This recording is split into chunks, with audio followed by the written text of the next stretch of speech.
بسم الله الرحمن الرحيم. ألف لام را، تلك آيات الكتاب المبين.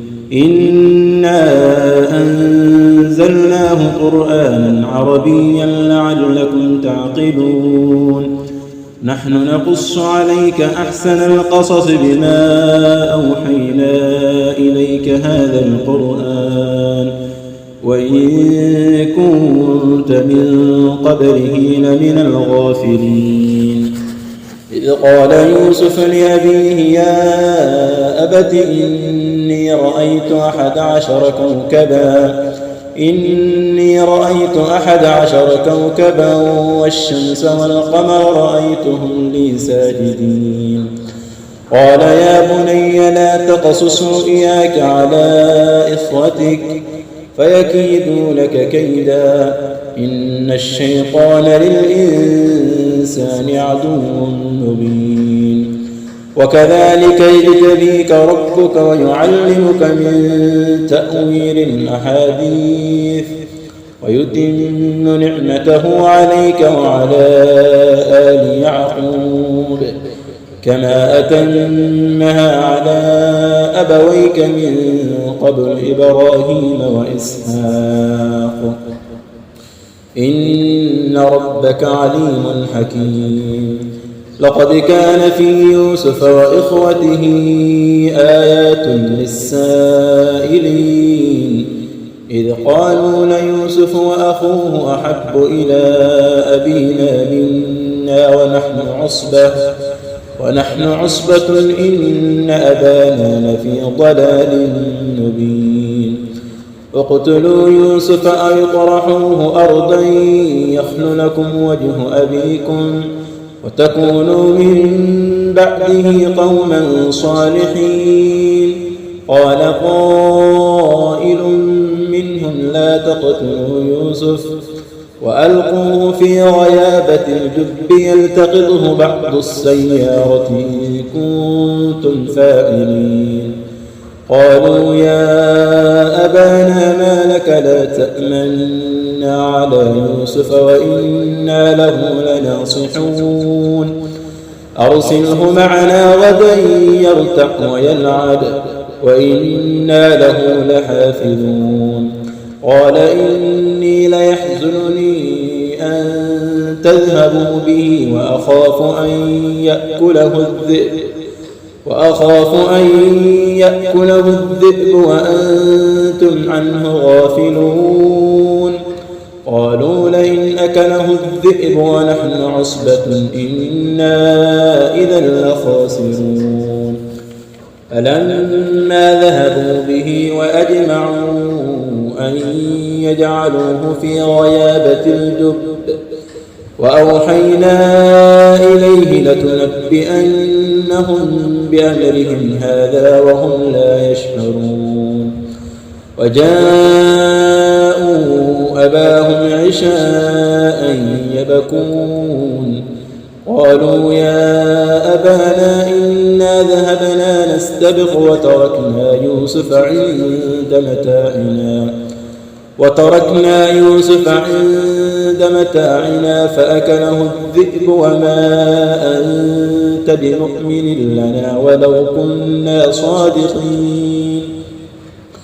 وجاءوا على قميصه بدم كذب قال بل سولت لكم أنفسكم أمرا فصبر جميل والله المستعان على ما تصفون.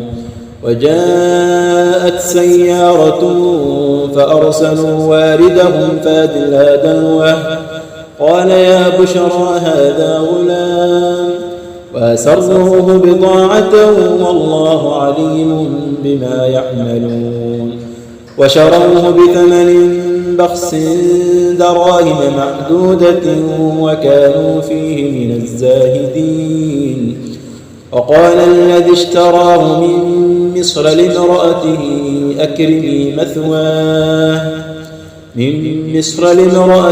أكرمي مثواه عسى أن ينفعنا أو نتخذه ولدا وكذلك مكنا ليوسف في الأرض ولنعلمه من تأويل الأحاديث والله غالب على أمره ولكن أكثر الناس لا يعلمون. ولما بلغ أشده آتيناه حكما وعلما وكذلك نجزي المحسنين.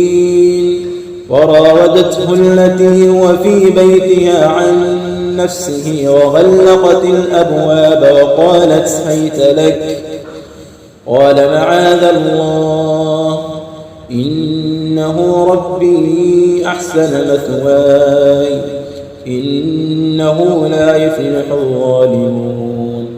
ولقد همت به وهم بها لولا أن رأى برهان ربه كذلك لنصرف عنه السوء والفحشاء إنه من عبادنا المخلصين. واستبق الباب وقدت قميصه من دبر وألف يا سيدها لدى الباب قالت ما جزاء من أراد بأهلك سوءا إلا أن يسجن أو عذاب أليم.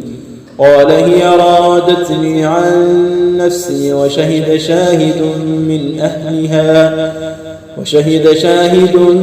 أهلها إن كان قميصه قد من قبل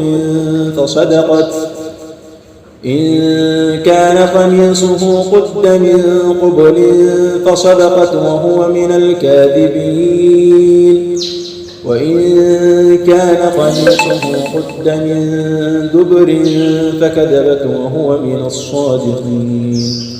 فلما رأى قميصه قد من دبر قال إنه من كيدكن إن كيدكن عظيم. يوسف أعرض عن هذا واستغفري لذنبك إنك كنت من الخاطئين. وقال نسوة في المدينة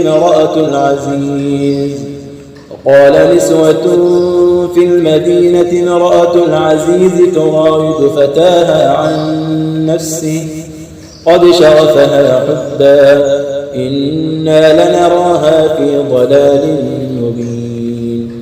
فلما سمعت بمكرهن أرسلت إليهن وأعتدت لهن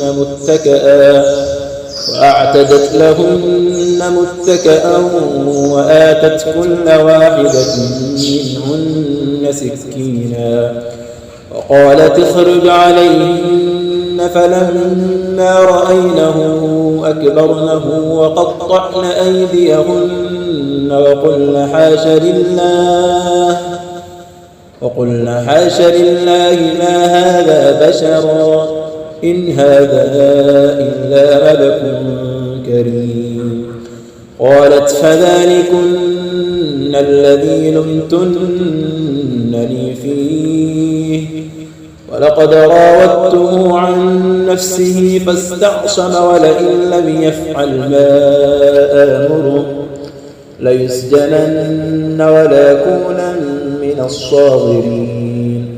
قال رب السجن أحب إلي مما يدعونني إليه وإلا تصرف عني كيدهن أصب إليهن وأكن من الجاهلين. فاستجاب له ربه فصرف عنه كيدهن إنه هو السميع العليم. ثم بدا لهم من بعد ما رأوا الآيات ليسجننه حتى حين. ودخل معه السجن فتيان قال أحدهما إني أراني أعصر خمرا وقال الآخر إني أراني أحمل فوق رأسي خبزا تأكل الطير منه نبئنا بتأويله إنا نراك من المحسنين. قال لا يأتيكما طعام ترزقانه إلا نبأتكما بتأويله قبل أن يأتيكما ذلكما مما علمني ربي إني تركت ملة قوم لا يؤمنون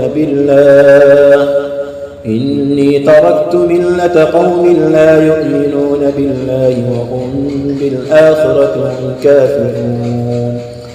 واتبعت ملة آبائي إبراهيم وإسحاق ويعقوب ما كان لنا أن نشرك بالله من شيء ذلك من فضل الله علينا وعلى الناس ولكن أكثر الناس لا يشكرون.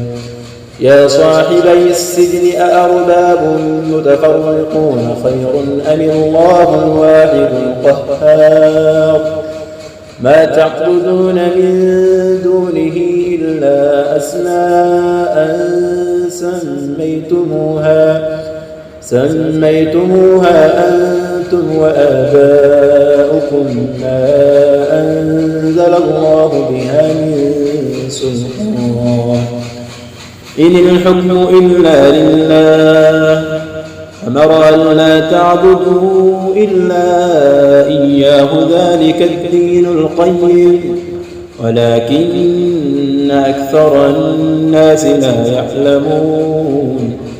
يا صاحبي السجن أما أحدكما فيسقي ربه خمرا وأما الآخر فيصلب فتأكل الطير من رأسه قضي الأمر الذي فيه تستفتيان. وقال للذي ظن أنه ناج منهما